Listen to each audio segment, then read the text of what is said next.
Bienvenidos. Estas son las noticias más destacadas de la OEA. Esto es OEA News, el informativo de la Organización de los Estados Americanos.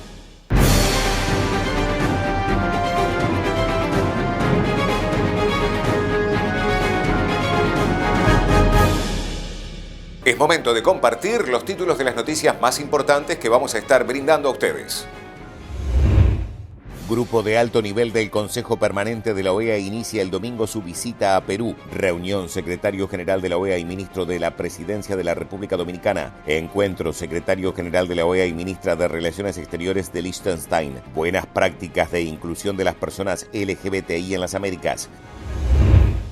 El grupo de alto nivel encargado por el Consejo Permanente de la Organización de los Estados Americanos de analizar la situación en Perú llegará el domingo para comenzar sus trabajos en el país. El grupo permanecerá en Perú hasta el día 23 de noviembre. Durante su visita se entrevistará con autoridades de los poderes ejecutivos, legislativo y judicial, del gobierno y de la oposición, con organizaciones y grupos religiosos, de empresarios, de la sociedad civil y de los sindicatos, entre otros. La agenda del grupo se está aún construyendo partiendo de las invitaciones y solicitudes de reunión recibidas y con el propósito de escuchar la mayor cantidad de voces y de puntos de vista posibles. El grupo de alto nivel lamenta de antemano no poder atender todas las solicitudes de reunión recibidas. El objetivo de la visita es escuchar a la mayor cantidad de voces posibles para así recopilar información pertinente con la que poder elaborar un informe que será presentado posteriormente ante el Consejo Permanente en la sede de la organización en Washington, D.C. El grupo de alto nivel hizo hincapié antes de su visita en que sus tareas emanan de la voluntad expresada por todos los Estados miembros de la OEA de apoyar a Perú en lo que Perú requiera, desde el máximo respeto a la Constitución, la soberanía, el Estado de Derecho, las instituciones y sobre todo la ciudadanía peruana.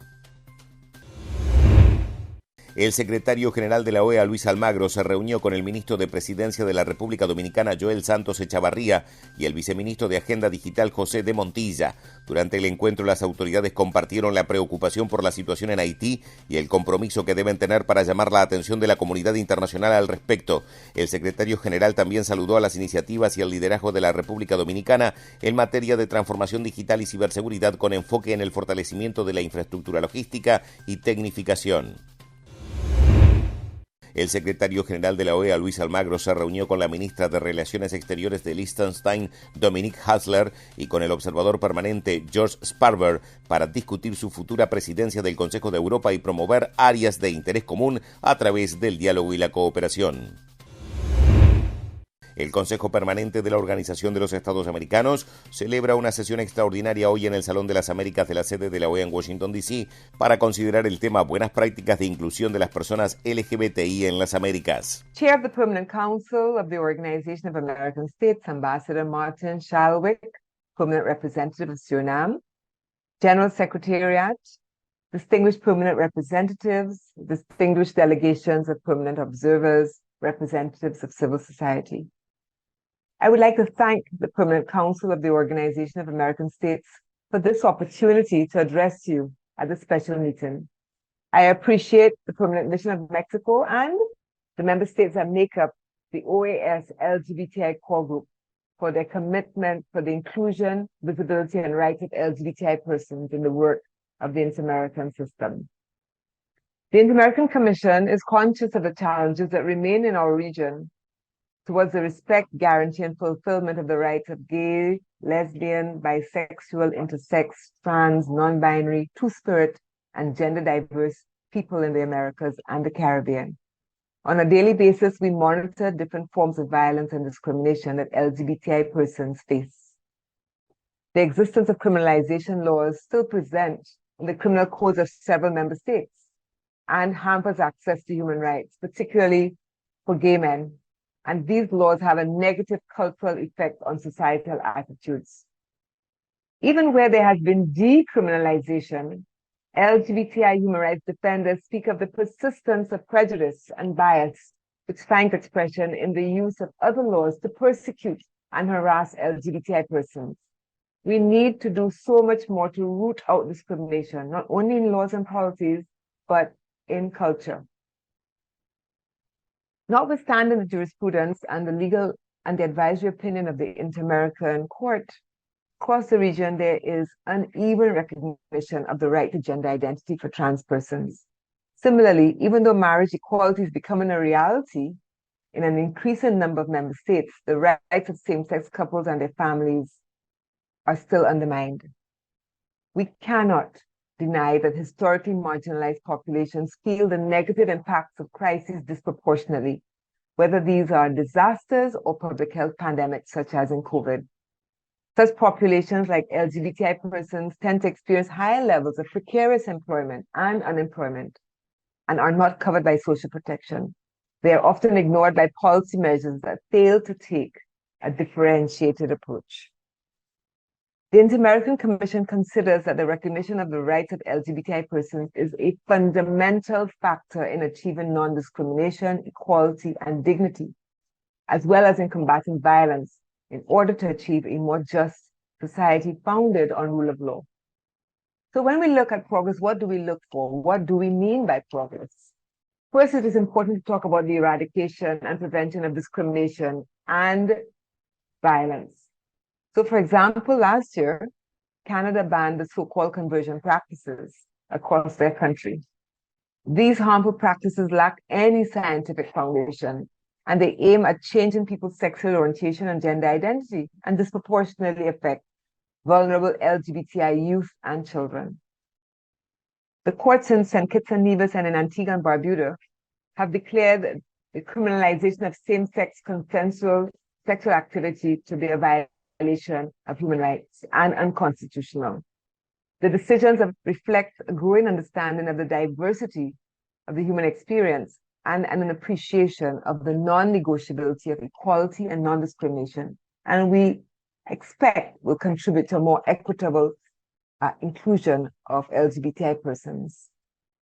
So non-discrimination is not just a right in and of itself, and very importantly so, but it is also a precondition for the enjoyment of other rights. This was recognized, for example, in 2020 by the Supreme Court of the United States, which decided that discrimination on the basis of sexual orientation and gender identity is prohibited under the federal employment non-discrimination law. Another example comes from Mexico, where all 32 states recognize same-sex unions. Not only do these laws and policies have a positive cultural effect towards the acceptance of diverse families, but they also better support a host of other rights, such as freedom of movement and equal opportunity in employment and access to services. The Commission also takes note of measures taken towards the recognition of the rights of trans and non-binary and gender diverse persons, who are often the most visible and vulnerable face of the LGBTI community. The recognition of gender identity has opened the door for access to many other rights. So far, legal gender identity recognition, according to human rights standards of the Inter-American system that are based in self-determination and simplified procedures, is possible in Argentina, in Brazil, in Colombia, in Chile, and Uruguay. Other states have taken positive measures towards gender recognition, but there are still some limitations, for example, in Bolivia and Ecuador. Regarding the rights of non-binary persons, last year in 2021 in Argentina, the right to non-binary identity in legal documents, both passports and national IDs, was advanced. And the Colombian Constitutional Court issued a ruling demanding non-binary options to be available in ID documents. Similarly, the United States government has implemented steps towards recognizing non-binary passports for American citizens. This is a positive trend and consistent with the Inter-American Court's Advisory Opinion 24 of 2017, which we encourage all states to follow. Scientific, statistical, and disaggregated data is essential to guide the design and implementation of law and policy that aim to guarantee the rights of LGBTI persons. And so the Commission has taken notice of progress and good practices regarding data collection. This year, the People Defender's Office in Bolivia announced a virtual survey aimed at supporting the legal and policy needs of LGBTI persons. Similar initiatives were undertaken in Mexico, including in 2019, to understand the living conditions of intersex persons. This was a pioneer project at the global level. In May of this year, the state of Honduras recognized the state's international responsibility in matters involving the death of Vicky Hernandez, a trans woman who was murdered in the context of societal prejudice and social unrest.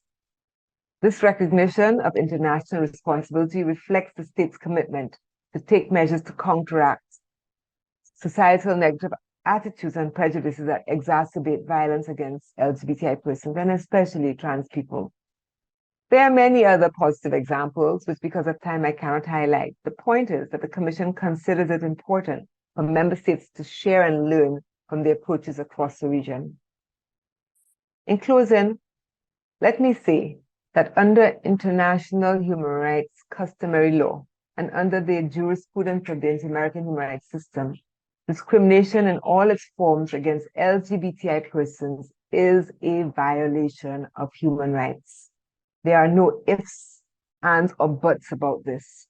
We must never have recourse to the narrative of culture or so-called traditional values to justify discrimination.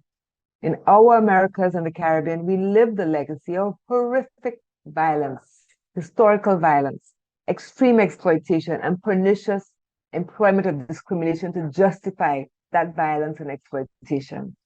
And so we have the sacred obligation to root out inequalities and to end intersectional exclusion. We have the responsibility to shape social, economic, and political and cultural relations that better assure everyone of a decent quality of life, of a life of dignity and a life of freedoms. And states have very specific accountabilities here, given the authority of state actors, whether in the legislature, whether in the executive or the judiciary.